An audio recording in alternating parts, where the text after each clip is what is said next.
Ok, salut toată lumea, eu sunt Semi și bine m-am găsit pe canalul meu. Aceasta, după cum vedeți și în titlu, este prezentarea canalului meu. Cum să vă mai spun eu, în realitate mă cheamă Alex, stau în Vădare, am 13 ani. Cum să vă mai spun, că o să colaborez cu niște prieteni mei, unul coleg de clasă, unul în cartier, dar era altă școală foarte apropiată. Îl cheamă Edi, cel care stă în cartier, și Alin, care e în clasă cu mine. E vacanța de Crăciun, am deschis un canal. În timpul săptămânii o să încerc să postez cât de mult pot. Chestia este că nu o să prea apucă, nu știu, că sunt foarte și nu pot să intru mai mereu.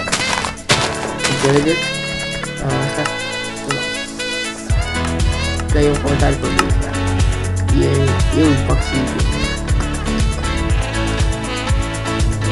așa. Deci, cum vă spuneam, o să încerc în vacanță să postez.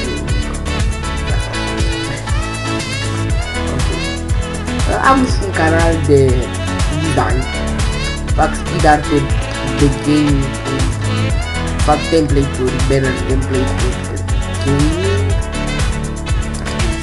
altceva ce să vă, dacă v-ar mai interesa ceva. Cred că v-ar mai interesa că o să fiu un canal de mult gaming, adică o să postez Among the 16 parante, poate și Five Nights at Freddy's, nu știu sigur. Survival Game sigur o să postez și de la Blue, o să fie minigame. Dacă o să vreți alte game-uri speciale, să încerci și o să le fac. Încerc să mă chinui să le fac.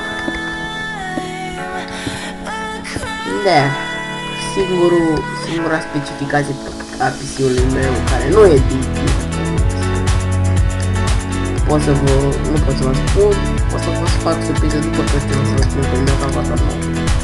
Singura specificație, sigurele specificații, că am o tastatură Genius,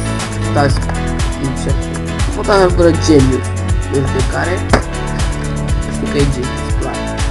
Și un mouse Logitech B100, care am știu care aici. Așa, și boxele care sunt aici. Da. Păi, cam asta. Țineți minte, dacă o să vă placă ce o să fac, pentru că la început, dacă o să vă placă ce să fac, dați un like. Dacă vreți să vedeți ce video-uri postez eu zilnic în vacanță și săptămânal în școlii, dați un subscribe, dați un share dacă vreți să vadă și prietenii voștri și un coment dacă vreți să uitați ceva. Până data viitoare, eu am fost Edi. Bye bye.